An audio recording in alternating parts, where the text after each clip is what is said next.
네, 문화체육관광부의 스포츠 4대학 수사 중간 결과가 오늘 오전에 발표가 됐습니다. 이 축구 대표팀은 어제 아시안컵 우승을 향한 장도에 올랐습니다. 최동호 스포츠 평론가 그리고 스포츠부의 이경재 기자와 함께하겠습니다. 안녕하세요. 예, 안녕하세요. 자, 먼저 오늘 문화체육관광부가 4대 네. 스포츠와 관련해서 발표를 했는데 어떤 내용이었습니까? 네, 문체부는 지난 2월부터 스포츠 4대학 신고센터를 운영해서 제보를 접수받았고 5월부터 합동수사반을 운영해왔습니다. 총 269건이 접수가 돼서 118건을 종결을 했고 경찰에 2건을 송치하고 또 2건은 직접 수사를 의뢰했다고 밝혔는데요. 네. 체육단체 임직원과 국가대표 지도자의 총 횡령액은 36억 원에 달했습니다. 몇 가지 사례를 살펴보면 이 사건이 이미 드러난 사안인데요. 대한택견연맹 회장이 국민생활체육택견연합회장과 세계택견본부 총사를 겸직하면서 13억여 원의 비자금을 조성해서 유용했습니다. 이 인사는 현재 구속된 상태고요. 또 한 종목의 국가대표 지도자가 7년 동안 전지훈련비 가운데 10억 원을 횡령했다가 또 적발이 됐습니다.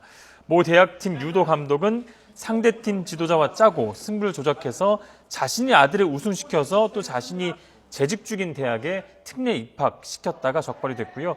한 경기단체 사무국장은 5년 동안 각종 대회 개최 비용을 부풀려서 또 10억 원을 횡령했습니다. 이런 건들이 다 합치면 네. 36억 원에 달합니다.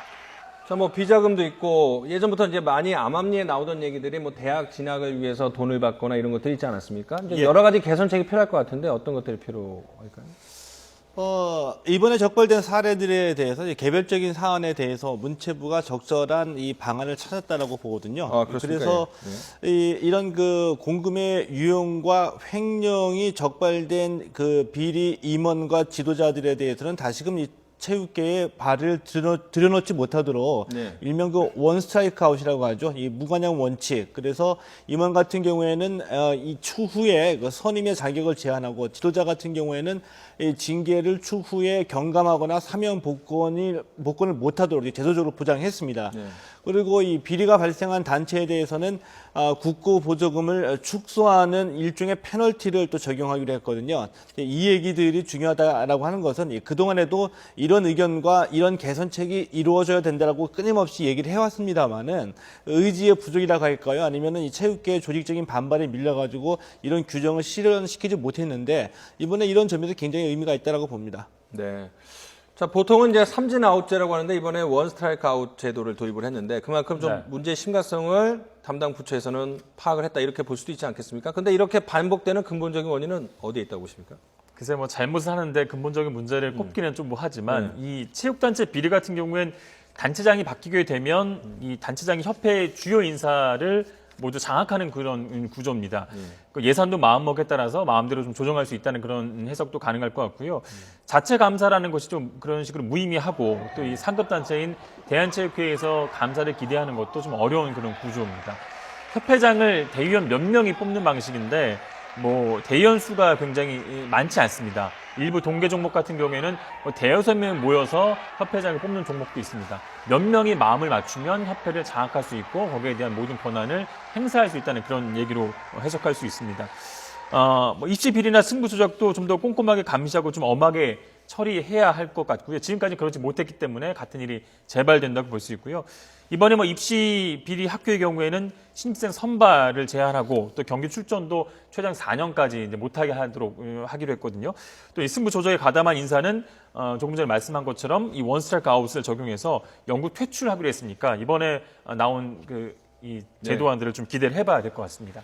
물론 부족한 점도 있을 텐데 얼마나 잘 시행하고 추진하는지 좀 지켜보도록 하고 좀 화제를 돌려보도록 하겠습니다. 이 축구 대표팀이 이제 아시안컵 출전을 위해서 어제 떠났습니다.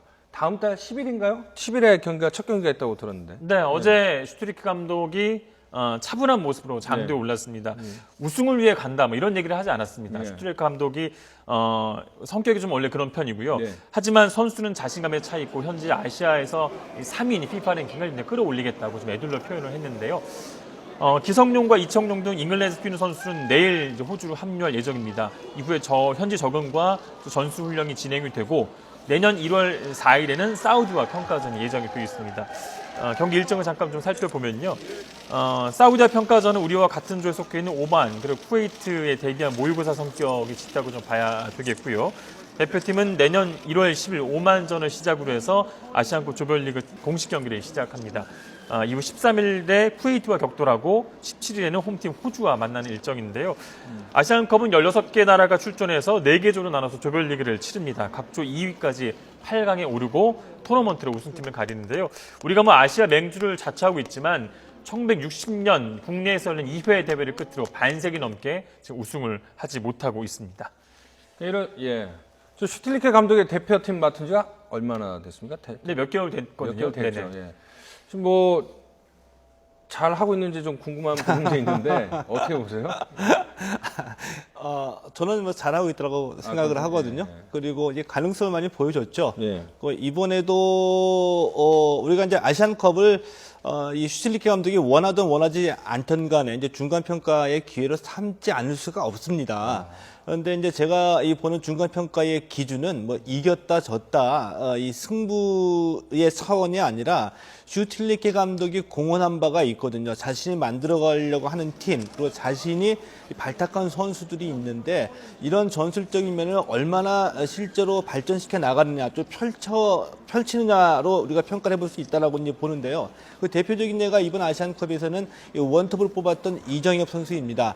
이정엽 선수를 원톱에서 어느 정도 활용하는지 또 원톱이 막혔을 때에 슈틸리케 감독의 황태자라고 불리고 있는 선수들 조영철이나 이 남태희 선수들 같은 선수들이 또 이 손흥민 선수들을 이 공격 2선에서 얼마나 효과적으로 제로톱 전술로 바꿔서 활용할 수 있는지 등을 눈여겨봐야 되겠고 네. 이런 이 공격이 위기에 봉착했을 때 어떻게 전체적으로 이 게임의 중심을 잡고서 풀어나가느냐 이런 면을 우리가 좀 평가 기준으로 봐야 된다라고 말씀드리고 싶습니다.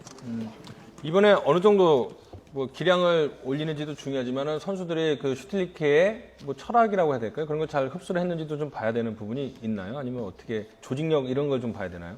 기본적인 철학으로 본다라고 한다면은 슈틸리케 감독의 축구가 무슨 축구냐라고 했을 때 일단은 슈틸리케 감독은 지지 않는 축구라고 얘기했거든요. 그리고 우리가 그 이전까지는 뭐 압박이다, 공간이다 뭐 이런 얘기를 했는데 슈틸리케 감독이 이 경기를 풀어가는 중심은 네. 짧고 간결한 패스입니다. 일종의 이제 패싱 게임이라고도 할 수 있거든요. 네. 이것을 우리가 지난 10월에 슈틸리케 감독이 첫 선을 보였을 때 우리가 눈으로 봤는데 그 이후로 중동 원정에 가가지고 좀 무너진 경향이 있었거든요. 이 짧고 빠른 그리고 정확한 패스로 미드필드와 공격의 전개점을 찾아가는 것을 이번에 보여줄 수 있는지도 네.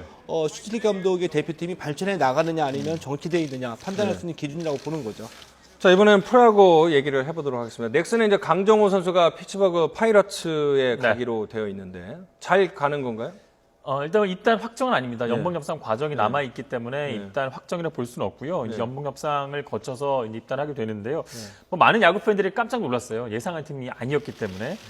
게다가 이제 피츠버그에는 막강한 내야진이 버티고 있어서 과연 강정호 선수가 주전 자리를 꿰찰 수 있을지가 뭐 걱정 반 기대 반 뭐 이런 식으로 진행이 되고 있는데 강정호 선수가 지금까지 해왔고 가장 원하는 포지션은 이제 유격수거든요. 근데 지금 피츠버그의 내야진들을 살펴보면 유격수에는 뭐 평균 수준의 공격력이지만 수비가 굉장히 돋보이는 조디 머서라는 선수가 이제 버티고 있고요.